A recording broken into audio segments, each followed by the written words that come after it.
And we kick off with that story that is just dominating headlines around the world. Nancy Pelosi has now left Taiwan after the first visit to the island by a Speaker of the US House of Representatives in 25 years. Her trip has sparked a fresh row between Washington and Beijing, with ties already strained before she even landed in Taiwan.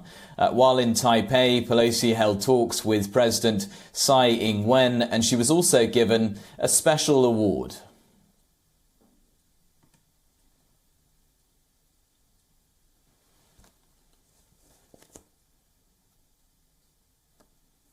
Taiwan is a reliable and trustworthy cooperative partner of the United States. We will continue to work with the U.S. Congress as well as administration to strengthen cooperation in areas such as Indo-Pacific, security, economic development, talent, cultivation and supply chain, so as to further elevate Taiwan-US relations. I welcome Speaker Pelosi and delegation to Taiwan. Thank you for taking concrete actions to show your staunch support for Taiwan at this critical moment and for expressing the U.S.'s consistent policy supporting Taiwan's self-defense. Taiwan has been an island of resilience in the world. Indeed, the people of Taiwan have proven to the world that with hope, courage, and determination, it is possible to build a peaceful and prosperous future, even in terms of the challenges you face. And now, more than ever, America's solidarity with Taiwan is crucial, and that is the message we are bringing here today. Today, the world faces a choice between democracy and autocracy. America's determination to preserve democracy here in Taiwan and around the world remains ironclad. Pelosi also met with human rights activists in a meeting that took place behind closed doors.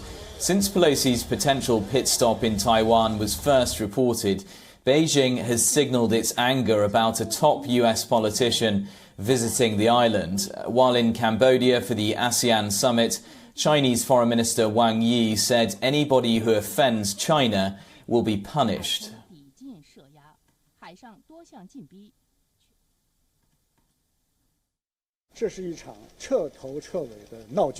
This is an out-and-out farce. The United States is violating China's sovereignty under the guise of so-called democracy. Those who play with fire will not come to a good end, and those who offend China will be punished. Now, shortly after Pelosi's arrival, China also announced a series of live-fire military drills, both in the air and the sea around the island. Taiwan, though, has condemned those planned military exercises.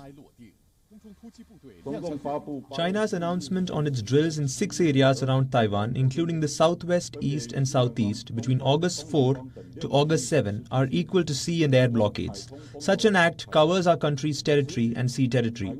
It has severely infringed our country's territorial sovereignty and violated the regulations related with the United Nations Maritime Conventions. Our country is severely condemning such acts. Meanwhile, the United States and Indonesian militaries have begun their annual joint combat exercises on the island of Sumatra. Other partner nations joined for the first time, signalling stronger ties amid growing maritime activity by China in the Indo-Pacific region. More than 5,000 soldiers from the US, Indonesia, Australia, Japan and Singapore are participating in this year's exercises.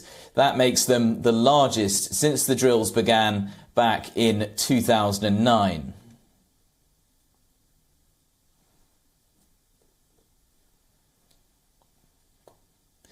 Now, for more on all of this, we are joined live on the broadcast by Ting Liu. She is the Foreign Affairs and Military Correspondent at TVBS News in Taiwan. Thanks very much for joining us. We've heard a lot about what Washington and also what officials in Beijing are saying about Nancy Pelosi's visit. Can you just tell us what's been the impact in Taiwan itself?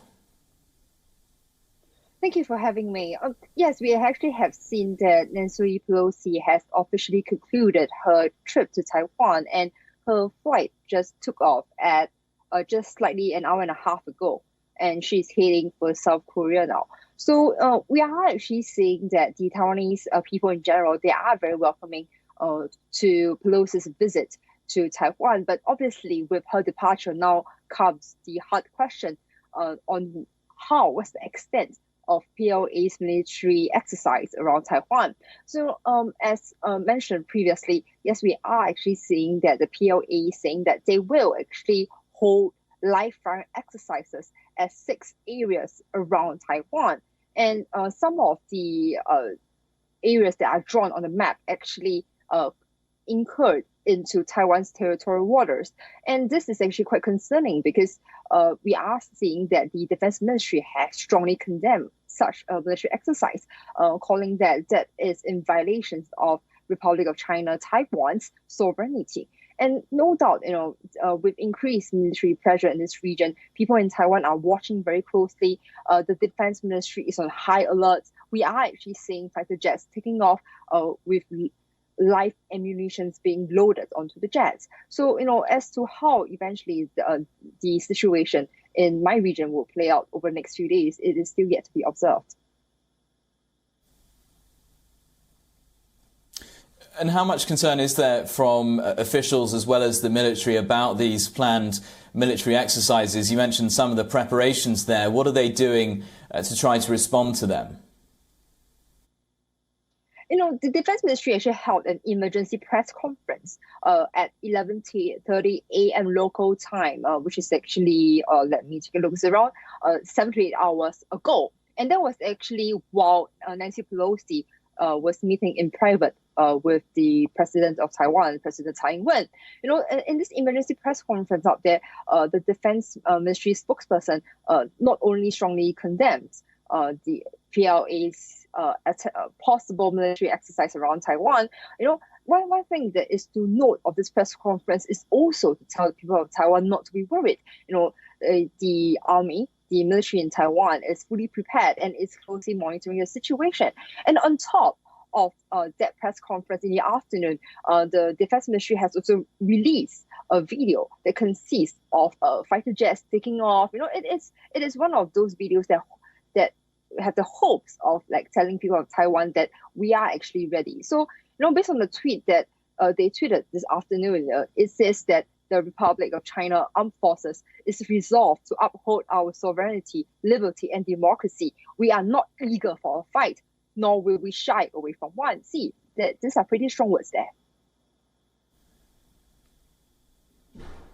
Yeah, very strong words. We've talked about some of the military exercises that are planned in the coming hours. What do you think could be some of the long-term consequences in terms of relations between Taipei and Beijing, once Nancy Pelosi leaves in the coming weeks and the coming months? If we just go slightly back to the Defense Ministry's position on the military exercise, one thing that they note in the press conference today is that they strongly condemn and called it as a blockade. So, one thing about this kind of exercises, which is unprecedented, which is one thing that we used to compare is the 1995-1996 cross-strait crisis. We are actually seeing more increased military tension, and people are making comparisons to what happened back then, close to 2 decades and a half ago. So one thing is that we are seeing is that how actually this military exercises will eventually play out. Will it be a common sight? This kind of, if a blockade really happens, how long would it be? If it is only really going to happen for 3 days, would there be any possibility that it may prolong to a week, to 10 days, to a month? Nobody really knows at this point. Or even if it did keep to 3 days, would there be a repetition? Let's say they do it every month or something. Currently, this are still yet to be observed in this case. And other than military tension in this region, we are actually seeing that the PRC government has also put on import bans against Taiwan, and that it's towards more than 1,400 companies in Taiwan. So they are like food bans, banning the import of Taiwanese food products, fruits, fishes. This is in direct response, economic sanctions against Taiwan. Yeah, there could be some very long-term consequences of this visit. That was Ting Ting Liu joining us live from Taiwan. Thank you very much for that analysis. Thank you for having me.